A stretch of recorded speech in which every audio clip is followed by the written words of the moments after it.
itariki 9 z'ukwezi kwa Kanama umwaka wa 2025 nibwo hari hateganyijwe tombora amakipe yitwaye neza mu bihugu by'iwabo muri Afurika kugira ngo azakine CAF Champions League cyangwa CAF Confederation Cup.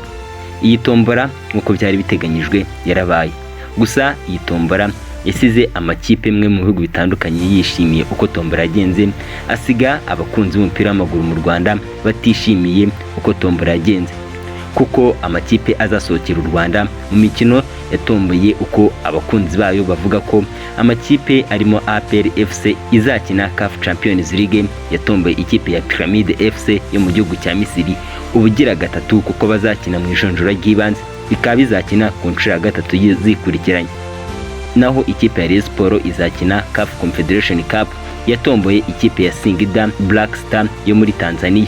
Gusa si ibyo nje kukubwira kuko ibyo ngibyo ubizi, ahubwo nje kuri Initalk Rwanda kugira ngo turebere hamwe ibyihariye ku ikipe ya Pyramide yatombowe n'ikipe ya APR FC bikavugisha abantu benshi bafana iyi kipe. Ese iyi kipe ya Pyramide ibaye hit yashinzwe ryari ku buryo iyi kipe abantu mu Rwanda bafana ikipe ya APR bayumva bagahinda umushyitsi?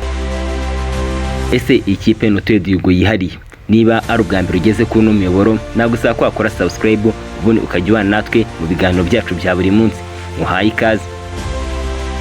Ubundi ikipe ya Pyramide FC ni ikipe yabayeho mu mwaka wa 2008. Iyi kipe yatangiye yitwa Al Sweet Sport, itangira ahitwa Ben Souf mu gihugu cya Misiri. Nyuma yuko iyi kipe ibayeho yamaze imyaka myinshi mu byiciro byo hasi, ariko iza kuzamuka mu cyiciro cya mbere mu mwaka wa 2014. Urugendo rwayo rwa mbere ni rwayibereye rwiza kuko yasoje iri ku mwanya wa 19. Mu kugera mu cyiciro cya mbere mu gihugu cya Misiri yahise yongera isubira mu cyiciro cya kabiri. Isubiye mu cyiciro cya kabiri yahise yongera izamuka yaruyoboye itsinda A mu mwaka w'imikino wa 2016 2017 nibwo ngiye kuzamuka mu cyiciro cya mbere cya shampiyona ya Misiri. Mu mpeshyi y'umwaka wa 2018 nibwo umuyobozi wa Saudi Sport Authority Turkish Al Sheikhan yaguze ikipe ya Al Sweet Sport. Uyu mugabo akaba yarahoze ari perezida w'icyubahiro w'ikipe izwi cyane mu gihugu cya Misiri ndetse no ku isi, ikipe ya Al Ahly. Ariko nyuma aza gutandukanya n'iyi kipe nyuma yuko bari bamaze kutumvikana ku bijyanye no gusinyisha abakinnyi ndetse no kubaka stade. Ubundi uyu mugabo akimara gutandukanya n'iyi kipe yahise ajya muri Ben Souf aho ikipe ya Al Sweet Sport yakiniraga, maze ubundi ahita agura iyi kipe. Ubundi iyi kipe yarabaye perezida w'icyubahiro ya Al Ahly, ni ikipe ikomeye ku mugabane wa Afurika kuko iyi kipe ari ikipe ifite ibikombe bya CAF Champions League byinshi, ndetse ikaba yaranatwaye ibikombe bya shampiyona n'ibindi bikombe bikinirwa mu gihugu cya Misiri. Gusa iyi kipe ifite agahigo ku isi ko ariyo kipe rukumbi ifite ibikombe byinshi ku isi, kuko iyi kipe ibitse ibikombe birenga 100 mu kabati kayo. Iyi kipe ifite ibigwi bikomeye ku mugabane wa Afurika ndetse no ku isi muri rusange. Tugarutse ku ikipe twavugaga Pyramide, tuvuga ibigwi n'amateka yayo, nwa kwa kundi ujya wumva muri Bibiliya hari abantu bagiye bahindurirwa amazina, ni nako byagenze kuri ikipe yitwaga Al Sweet Sport. Yaje guhindurirwa izina yitwa Pyramide FC, ivanwa aho yabaga mu birometero bisaga 400 izanwa mu murwa mukuru i Cairo mu gihugu cya Misiri. Ubundi itangira ubuzima bushya gutyo muri uwo mwaka. Uwahoze ari umutoza wa Al Ahly Hussein El Baghdadi yahise atangazwa nk'umuyobozi w'ikipe, maze Ahmed Hassan agirwa umuvugizi wayo, naho uwitwa Hadi Kasaba agirwa umuyobozi wa siporo muri ino kipe, naho uwitwa Alberto Valente agirwa umutoza wayo. Mu mwaka wabo wa mbere mu izina rya Pyramide FC yasoje ari ya gatatu ku rutonde rwa shampiyona mu gihugu cya Misiri, ibona itike yo kujya mu mikino ya Afurika ya CAF Confederation Cup, ndetse ku nshuro ya mbere yahise igera ku mukino wa nyuma w'igikombe cy'igihugu, gusa batsindwa na Zamalek ibitego 3-0.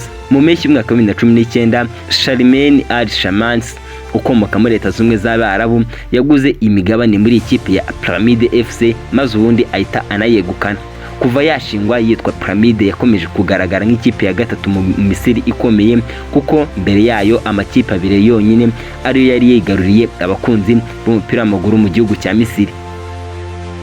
inshuro zigera kuri 3 yabaye iya gatatu uretse mu mwaka wa 2021 na 2022 ubwo yabaye iya kabiri iri inyuma ya Zamalek. Ni ikipe ikimara kwitwa Pyramide yahise yivanga mu makipe abiri akomeye mu gihugu cya Misiri nko twe tuvuze haruguru arimo Zamalek na Al Ahly. Aya makipe akaba ariyo kipe afite abafana bakomeye mu gihugu cya Misiri.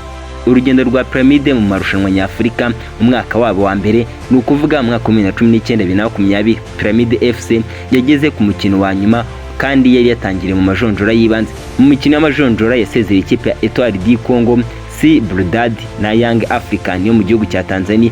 Pyramide igeze mu matsinda yayoboye itsinda yari irimo, ubundi mu mikino yo gukuranwamo isezera ikipe ya Zanaco United ku ntsinzi y'ibitego 3-1 mu mikino yombi. Muri kimwe cya kabiri ikuramo ikipe ya Horea ku ntsinzi y'igitego 1-0. Igeze ku mukino wa nyuma yaje gutsindwa na RC Berkane yo mu gihugu cya Morocco igitego 1-0. Uwo mwaka yarongeye isoreza ku mwanya wa gatatu muri shampiyona y'iwabo mu gihugu cya Misiri. Mu myaka mike imaze yitwa nka Pyramide yatwaye igikombe cya shampiyona mu gihugu cya Misiri mu mwaka wa 2024, yageze ku mukino wa nyuma w'igikombe cy'igihugu inshuro zigera kuri 2 mu mwaka wa 2018 na 2019 ndetse na 2021 na 2022. Mu mwaka wa 2025 Pyramide FC yakoze amateka itwara CAF Champions League ku nshuro yayo ya mbere. Mu mikino y'amajonjora irekinwe n'ikipe ya APR FC yo mu gihugu cy'u Rwanda. Ngaye nguko ubuzima n'amateka bwa Pyramide FC, ikipe yahamuye amakipe yo mu Rwanda cyane cyane ikipe ya APR FC kuko kuva batangira gukina imaze gutsinda ikipe ya APR FC ibitego bigera ku 10 mu gihe APR FC yayitsinze ibitego 3 byonyine. Reka ngushimire wabanye nanjye muri documentaire no twagarukaye ku buzima bwihariye bw'ikipe ya Pyramide FC ndetse n'ibigwi n'amateka yayo. Kora subscribe ujye ubana natwe mu biganiro byacu bya buri munsi.